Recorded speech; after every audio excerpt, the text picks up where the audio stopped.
तो 1932 का अभियान तो खैर सरकार अब जहाँ भी ले जा रही है 60-40, और इस पे अभी क्या होगा आगे? इतना आंदोलन भी हुआ, बैकफुट पे सरकार आई नहीं आई, तो क्या आप चुनाव ही एक पर वो बचा कि आप लोग चुनाव लड़ के ही अब इसको लेंगे, जो भी करेंगे आप पार्टी में आएंगे, या ऐसा कुछ हो रहा है? क्या चल रहा है? देखिए, अब पूरे राज्य से एक आवाज अंदर से आ रही है कि आखिर आंदोलन कर रहे हैं आप लोग, आपके पास आइडियाज है, पढ़े लिखे नौजवान हैं आप लोग, छात्र हैं, राज्य के बारे में अच्छा सोच रहे हैं, तो राजनीति के बारे में आप लोग क्यों नहीं सोच रहे हैं? जबकि हम लोग पूरा बाय प्रॉमिस शपथ के साथ बोल रहे हैं कि जब पहली बार हम लोग आंदोलन में पहली बार घर से कदम बाहर किए थे तो कभी उम्मीद नहीं किए थे कि हम लोग इसको एक चुनाव के रूप में देखेंगे। और कोई पार्टी भी आपको सपोर्ट कर रहा था कि नहीं? क्योंकि अभी लोग बोल रहे हैं कि बहुत सारे जो पार्टीज हैं वो आपको बैकफुट, जो अपोजिशन है वो आपको सपोर्ट कर रहे हैं कि आंदोलन करो, ऐसा करो। नहीं, बिल्कुल भी नहीं। ये केवल और केवल लोगों का पूर्वानुमान है और आपसी माने, चूंकि उनको ऐसा लगता है जब अगर हम मान के चलिए किसी जेएमएम के क्षेत्र में चले जाते हैं तो जेएमएम के लोग ट्रोल करते हैं, अगर हम आईएसयू के क्षेत्र में चले जाते हैं तो आईएसयू के लोग ट्रोल करते हैं। तो कुल मिलाकर ये केवल और केवल पूर्वानुमान है। बाकी हम लोग स्वतंत्र होकर आंदोलन किए थे, आज भी स्वतंत्र होकर ही आंदोलन कर रहे हैं और कोई सपोर्ट नहीं है। उसके बाद हम तो स्पष्ट बोले हैं कि मीडिया बंधु जब हम आंदोलन के लिए निकलते हैं या फिर सभा के लिए, जो मेरा गाड़ी से निकलते उसमें बैठिए, हम 4 मीडिया बंधुओं को ही रखेंगे, अपने साथियों को कम रखेंगे।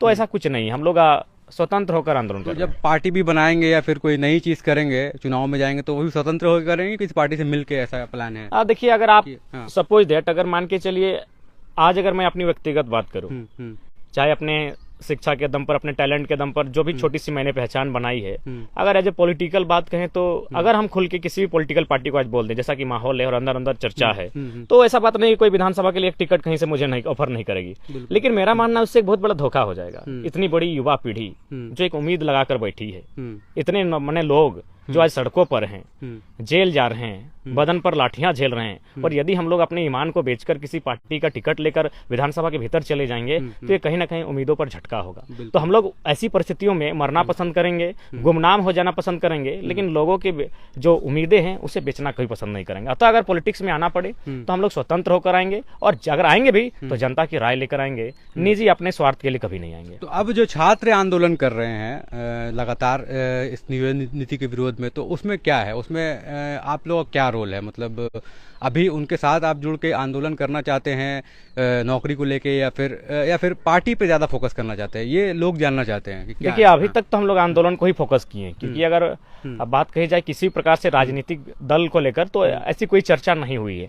अभी भी हम लोग वही चर्चा कर रहे हैं कि 60-40 का जो 3 दिवसीय महाआंदोलन था, अब आगे हम लोग क्या करेंगे उसी पर चर्चा हो रही है। और मैं तो स्पष्ट कहूंगा कि खासकर माननीय मुख्यमंत्री को आपके चैनल के माध्यम से, जोहार हजारीबाग के माध्यम से संदेश देना चाहेंगे। माननीय मुख्यमंत्री, यदि आप वास्तव में बिरसा मुंडा के सपनों का झारखंड सीखते हैं, विनोद बाबू निर्मल दादा के सपनों का झारखंड चाहते हैं, तो आपको सोचना होगा कि आखिर झारखंड राज्य क्यों बना था। झारखंड राज्य अगर मान के चलिए हम लोग कभी बंगाल प्रेसिडेंसी में थे, यानी अगर हम लोग उससे अलग हुए, बिहार में गए, बिहार से अलग हुए, इसका मतलब था कि जो लोग उस प्रदेश में रहते हैं उनके साथ हम लोग का कहीं ना कहीं तालमेल नहीं था, बिल्कुल, या फिर उनकी सभ्यता, उनका आचरण व्यवहार, उनका जो जीवन का दर्शन है वो भिन्न था हमसे। हमारा जीवन का दर्शन, जीवन का जो व्यवहार है वो उनसे भिन्न था। इसीलिए हमने कटकर एक अलग राज्य लिया था। और यदि फिर वही लोग इस राज्य में डोमिनेट करेंगे, जिन लोगों से हमने हटकर एक अलग राज्य लिया है, वही लोग अगर उच्च पदों पर आएंगे, वही लोग आपके बड़ी बड़ी कंपनियों के माध्यम से, बड़ी बड़ी ठेकेदारियों के माध्यम से और नीति नियम बनाने वाले जगहों पर अगर वही लोग आएंगे, तो फिर इस राज्य को बनाने का उद्देश्य क्या था? कभी भी याद रखिए, चाहे मैंने लेटेस्ट अगर मुंडा आंदोलन की बात करें बिरसा भगवान के नेतृत्व में, तो आंदोलन केवल अंग्रेजों के खिलाफ नहीं था, वो आंदोलन दिक्कुओं के खिलाफ भी था। दिक्कू का मतलब था कि जो लोग यहाँ की माटी से, यानी जैसे कि कश्मीर में सेव लगता है, तमिलनाडु में नारियल लगता है, और हमारे पहाड़ों में सखवा या सरई लगता है, यानी जो लोग इस माटी, इस आवरण में नहीं ढलते हैं, जिनका जीवन शैली, जीवन दर्शन इस माटी के अनुरूप, इस राड़ माटी के अनुरूप नहीं है, उन लोगों को हम दिक्कू शब्द से नवाजा गया है। तो अगर उनके खिलाफ भी था महाजन, जमींदार, पुलिसिया दमन, उन कुल मिलाकर ही आंदोलन था।